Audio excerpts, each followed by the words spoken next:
दोस्तों बॉलीवुड पूरी दुनिया में फेमस है, इसीलिए दुनिया के कोने कोने से लोग बॉलीवुड में किस्मत आजमाने के लिए आते हैं। इनमें से कुछ लोगों को कामयाबी मिलती है, जबकि कुछ लोग नाकामयाब होकर अपने वतन लौट जाते हैं। कहा जाता है कि बॉलीवुड में टिकने के लिए टैलेंट के अलावा अच्छी किस्मत होना भी जरूरी है। लेकिन आज हम आपको एक ऐसी हीरोइन के बारे में बताने जा रहे हैं जिनके बारे में जानकर आप टैलेंट और किस्मत दोनों को ही भूल जाएंगे। आपको ये भी पता चल जाएगा कि बॉलीवुड में नाम और पैसा कमाने के लिए क्या क्या करना होता है। जी हाँ दोस्तों, हम बात कर रहे हैं जैकलीन फर्नांडिस के बारे में। जैकलीन भारतीय नहीं है, लेकिन जब ये बॉलीवुड में काम करने के लिए आई उससे पहले ही इन्होंने विदेशों में कई सारे मॉडलिंग किए थे। इनका जन्म श्रीलंका में हुआ था। इनकी मां मलेशिया की थी और पिता श्रीलंका के थे। वहीं इनके परदादा भारत के गोवा से बिलोंग करते थे, जो बाद में भारत छोड़कर श्रीलंका में जा बसे। जैकलीन की एक बड़ी बहन है और 2 बड़े भाई हैं, मतलब कि जैकलीन अपने माता पिता की सबसे छोटी औलाद है। इनकी शुरुआती पढ़ाई बहरीन से हुई, क्योंकि जब ये थोड़ी बड़ी हुई तो इनका परिवार बहरीन शिफ्ट हो गया। बहरीन के बाद ये ऑस्ट्रेलिया चली गई। वहां से इन्होंने अपना ग्रेजुएशन पूरा किया।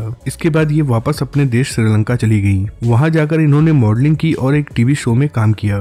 जब इनकी उम्र 19-20 साल थी तब ये हॉलीवुड में हीरोइन बनने का सपना देखा करती थी। इसके लिए इन्होंने जॉन स्कूल ऑफ एक्टिंग में एक्टिंग भी सीखी थी। जब ये श्रीलंका में टीवी शो बना रही थी तभी इन्हें मॉडलिंग के कुछ ऑफर भी मिले थे। मॉडलिंग करते करते ही 2006 में इन्होंने मिस यूनिवर्स का खिताब हासिल कर लिया। 2008 में ये एक मॉडलिंग शो करने के लिए भारत आई। यहाँ इन्होंने अलादीन नाम की एक फिल्म के लिए ऑडिशन दिया। इसमें जैकलीन के साथ अमिताभ बच्चन और रितेश देशमुख भी थे। इनकी पहली फिल्म फ्लॉप हो गई थी। इस फिल्म में जो जैकलीन ने एक्टिंग की उसकी भी कोई तारीफ नहीं हुई। इसी फिल्म के दौरान जैकलीन और रितेश देशमुख की दोस्ती हो गई। खबर तो ये भी आ रही थी कि ये डेट कर रहे हैं। रितेश देशमुख ने जैकलीन को फिल्म दिलाने की बहुत कोशिश की, जिसके बाद उन्हें एक फिल्म मिल भी गई। इस फिल्म का नाम था जाने कहां से आई है। ये फिल्म भी सुपर फ्लॉप हो गई। साथ ही जैकलीन को खराब एक्टिंग के लिए आलोचनाओं का भी सामना करना पड़ा। उसके बाद 4-5 सालों तक ये बेरोजगार रहीं। फिर इनकी मुलाकात साजिद खान से हुई, जिसके बाद साजिद ने उन्हें अपने फिल्म हाउसफुल में एक गाना करने का मौका दिया। ये गाना बहुत बड़ा हिट हुआ। इस गाने के बाद जैकलीन ने रितेश देशमुख को छोड़ दिया और साजिद खान से सेट हो जाती हैं। दोस्तों बस जरा गिनते जाइए कि जैकलीन ने कितने लोगों को फंसाया। कहा जाता है कि जब ये बहरीन में रहती थी तब इन्होंने वहाँ के प्रिंस को भी अपने प्यार के जाल में फंसाया था। चलिए अब आगे बढ़ते हैं। उन्हें पता था कि बॉलीवुड में काम करना इतना आसान नहीं है, इसीलिए इन्होंने साजिद को अपने प्यार के जाल में फंसाया और उनके साथ हमबिस्तर भी हुई ताकि इंडस्ट्री में पैर जमाया जा सके। साजिद से दोस्ती होने की वजह से ही इन्हें एक फिल्म मिली। इस फिल्म का नाम था मर्डर 2।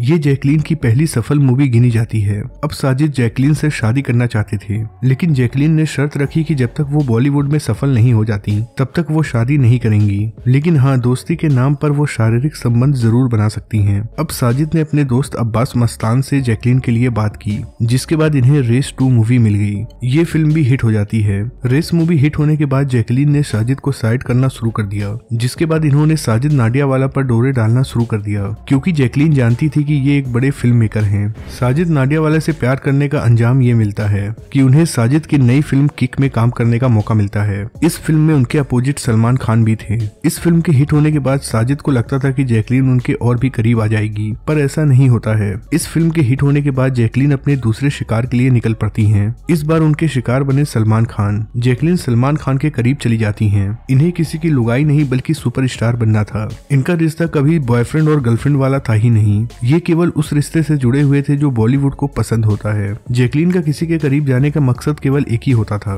कि उसके जरिए उसे फिल्में मिले और वो ज्यादा से ज्यादा पैसे कमा सके और नाम कमा सके। जैसे ही इनका रिश्ता सलमान से जुड़ा तो इन्हें कई सारी फिल्में मिलनी शुरू हो गई। अब ये हर साल 2 से 3 फिल्में किया करती थी। जब इनके पास फिल्में नहीं होती थी तो ये खाली नहीं बैठती थी, क्योंकि उस दौरान ये लोगों के पार्टियों में जाती थी। इन पार्टियों में ये बहुत महंगी फीस चार्ज करती थी। इनका नाम अक्षय कुमार के साथ भी जुड़ा था, पर ये किसी के साथ भी शादी का रिश्ता नहीं बनाना चाहती। ये केवल उन्हें खुश करती हैं और उनके जरिए फिल्में लेती हैं। जैकलीन को अच्छे से पता है कि वो एक अच्छी एक्ट्रेस नहीं है, इसीलिए तो उन्हें किसी भी फिल्म में अच्छी एक्टिंग की तारीफ नहीं मिली। जैकलीन ने 2017 में एक फिल्म की थी जिसका नाम था अ जेंटलमैन। इसमें जैकलीन के साथ थे सिद्धार्थ मल्होत्रा। इस फिल्म के दौरान ही इन दोनों में प्यार हो गया। सिद्धार्थ के बाद जैकलीन का नाम किसी और शख्स के साथ नहीं जुड़ा, क्योंकि जैकलीन ने अपने आप को पूरी तरह भाईजान के हवाले कर दिया है। ये पूरी शिद्दत से सलमान खान के एनजीओ के लिए काम करती हैं। ये बीइंग वुमेन में चैरिटी मेंबर हैं। सलमान भाई के साथ आने के बाद इनका हीरोइन बनने का सपना लगभग खत्म हो चुका है। ये सलमान खान के एनजीओ के लिए शिद्दत से काम करती हैं। कहा जाता है कि लॉकडाउन के दरमियान जैकलीन फर्नांडिस सलमान खान के फार्म हाउस में उनके साथ रहती थी। सलमान खान का ये फार्म हाउस अय्यासी का सबसे बड़ा अड्डा है।